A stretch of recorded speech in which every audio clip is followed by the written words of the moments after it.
Join me today for another episode of Spinning My Wheels.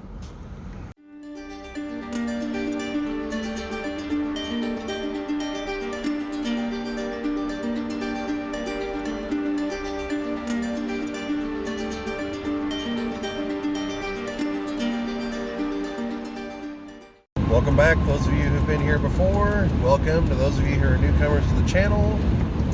For those of you who are new, the general format here is while I'm driving, I spin my wheels about some kind of topic. Today's topic is going to be another look at the Undead in Dungeons and Dragons, although this probably applies to other systems as well that use the same concepts. Now, the last couple videos have covered higher level Undead, and I realized that probably should have thrown in some lower level things, up front to kind of build up towards them. So this is me kind of going back and starting with some of the more basic things. And so today we're going to talk about zombies. Now, first and foremost, if you've never played against them in Dungeons and Dragons, or if you have a DM, or if you as a DM have not used them, they don't quite work like they do in movies.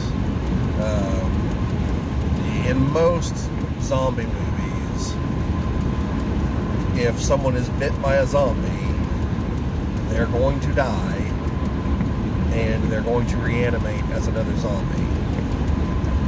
There could be other things causing reanimation along with that, but that rule generally holds true in most zombie movies. This is not the case with your average D&D zombies. In fact, they don't even try to bite you. They primarily do what's listed as a slam attack, which is basically them running into you or battering you with their fists. They're just straight up attacking you.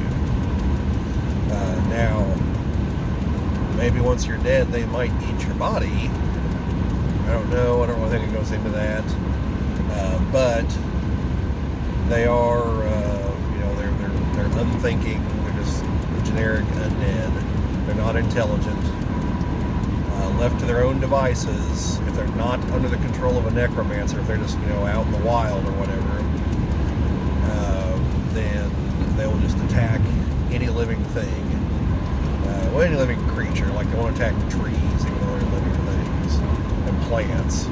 But any animals, any race that can be a PC race, or anything with an intelligence score at all, or not, like in the case of certain lower level animals.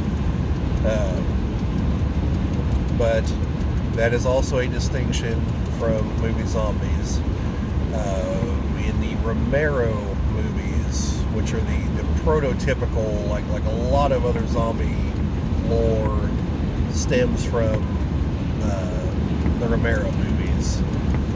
That's Night of the Living Dead, Dawn of the Dead, Day of the Dead, Land of the Dead, and a couple other direct-to-DVD ones around the time of Land of the Dead, whose titles I can't think of right off the top of my head. Not important.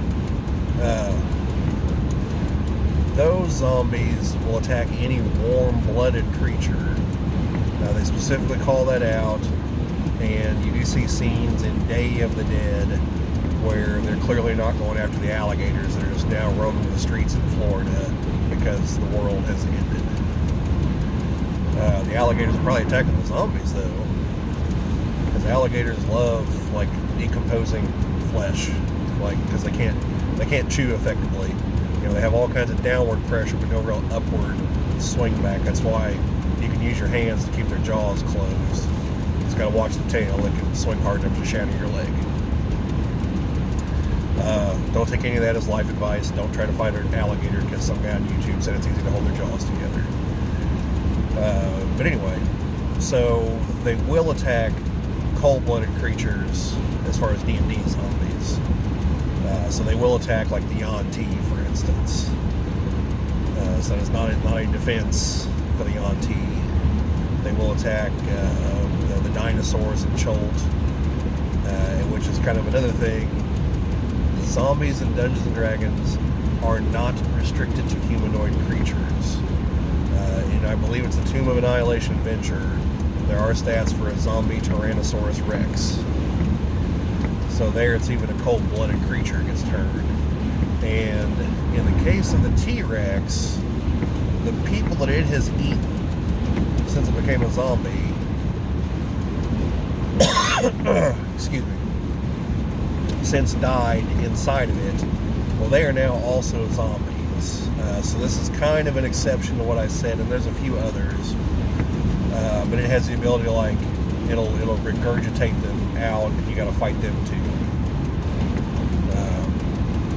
I don't know, because I haven't read through the adventure, I don't know if there's a specific reason why that is with the T-Rex, but not other zombie types. So I'm assuming that's some kind of weird one-off deal. But anyway, there are a couple kinds of zombies that do act like, somewhat like the Romero zombies. One is a husk zombie, and with them, if the character is reduced to 0 hit points, I think it's just 0 hit points.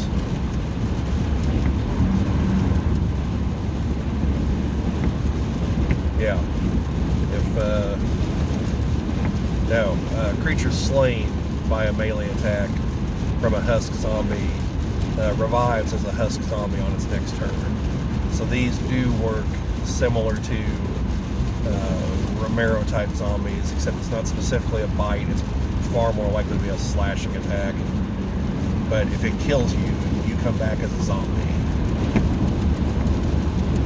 And then the other one is the zombie plague spreader, and it's got some kind of mechanism to create more zombies.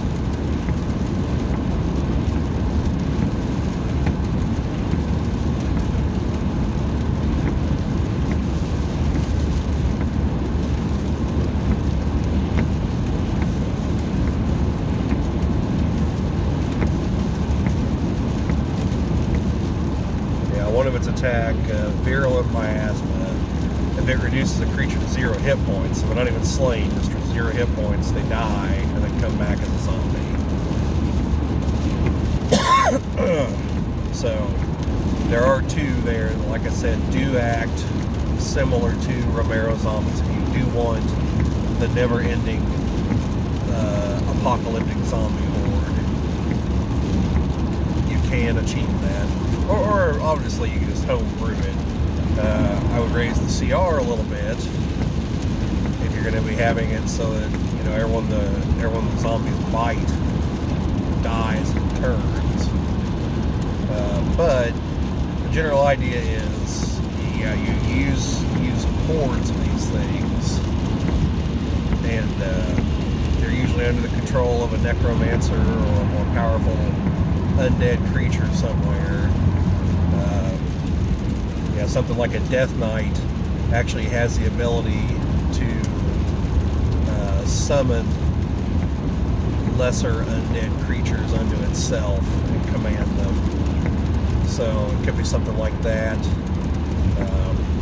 Or again, some type of necromancer, or someone wielding some kind of magic artifact or something. There's all kinds of possibilities. But yeah, the basic plan with them for you, the DM, is use them as a horde, and if you want, there are several different kinds of zombies listed, so you can vary it up. Like, you can have a couple of those husk zombies in the midst of some normal zombies. You can have it so that they've already turned some animals in the area. You can unleash the old zombie T-Rex on them. And just remember, that technically it applies to everything. So,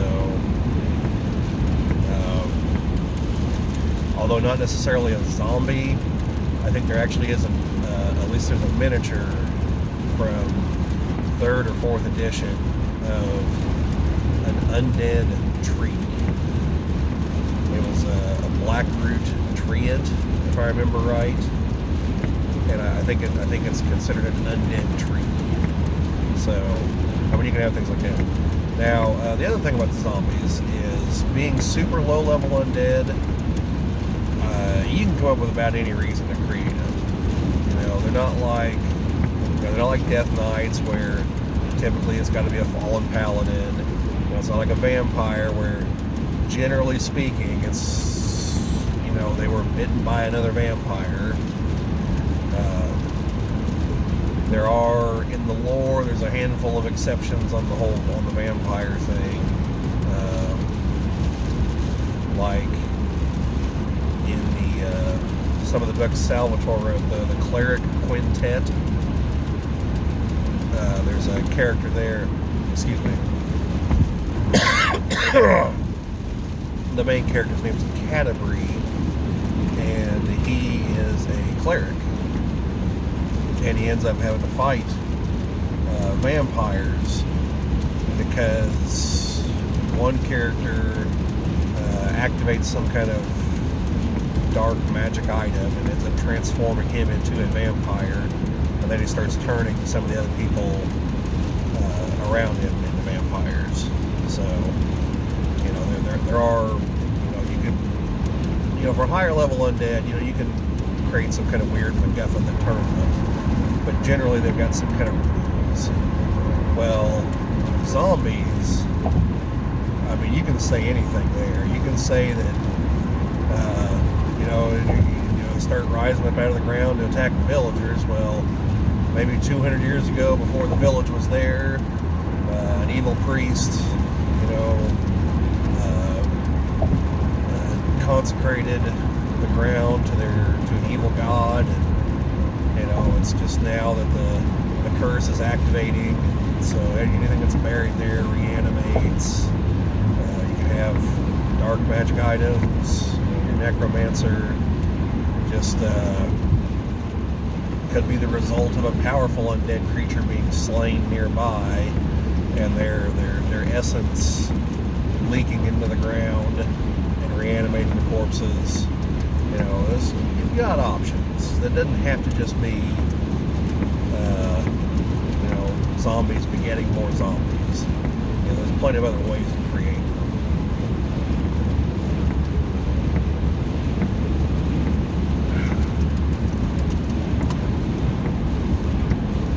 And likewise, it follows a certain other low-level undead, like ghouls and whites and things like that. And to address a different point here, zombie is probably actually not the mythologically accurate term for what is in zombie movies. Those should actually be called ghouls. Okay? Because up to that point, zombies referred to voodoo zombies, people under mind control, or, you know, people that had been reanimated to be slaves to a voodoo master or something. They were not cannibalistic undead. That is a ghoul. You know, a ghoul feeds on the flesh of the living. You know, and so that's the more accurate term. So in Dungeons and Dragons, if you want something more like what you see in the zombie movies, the creature you're going to want to use is a ghoul, not a zombie. I don't know right off the top of my head, because this isn't the video about ghouls, if people that are bitten by them turn or not, but whenever I get to them in the video sequence, I will let you know if that's a thing or not. So anyway, that's, you know, most of what you need to know about zombies in Dungeons and Dragons. Like a lot of the undead, typically typically they've got vulnerabilities and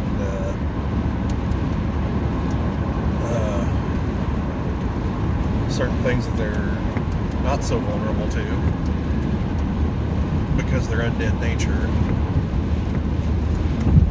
I'm still trying to figure out if in 5th edition healing spells harm the undead. I keep meaning to double check that, and I need to have that here in one of these videos, because that is how it worked in previous editions. Because of the undead are fueled by power from the negative energy plane, and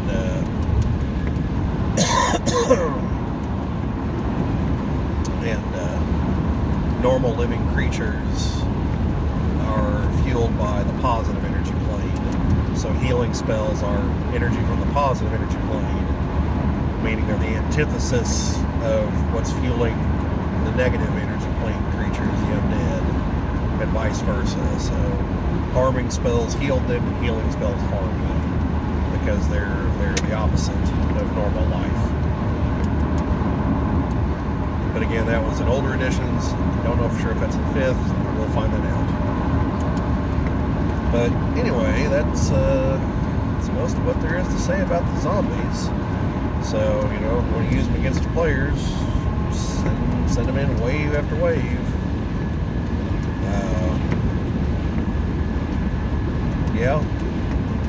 Then if you want, something more impressive, just pick another creature, make a zombie version of it. Or there's stats for some of it on the D&D Beyond already. But by and large, anything can become a zombie. So, anyway, if you enjoyed this, got anything informative out of it, want to see anything else like this again, shoot me a message down there in the comments. Like, subscribe, check out our other videos here on the channel. We're covering a lot of ground, in a lot of different ways. So, even if this wasn't necessarily to your liking, we might have something else. If you did like it, a like and a subscribe is always welcome. Share it around to any of your friends that may be interested. But basically all the things that the algorithm loves. I mean, this is YouTube. You've been here. We all are going to sit here at some point in our little adventure together. I'm going to put out my hat and beg. So this is it. But just in general, hopefully you got something out of this. Anything in particular you want to hear about, let me know. I'm going to try to work my way through a bunch of other undead creatures before I switch to a different creature type. The odds are very slim that I'm going to hit everything of the undead type, but I do plan on several other creatures I want to cover. But anyway, like I said, hopefully you folks enjoyed this, got something out of it. At any rate, I'm going to get going, so I'll catch you folks later.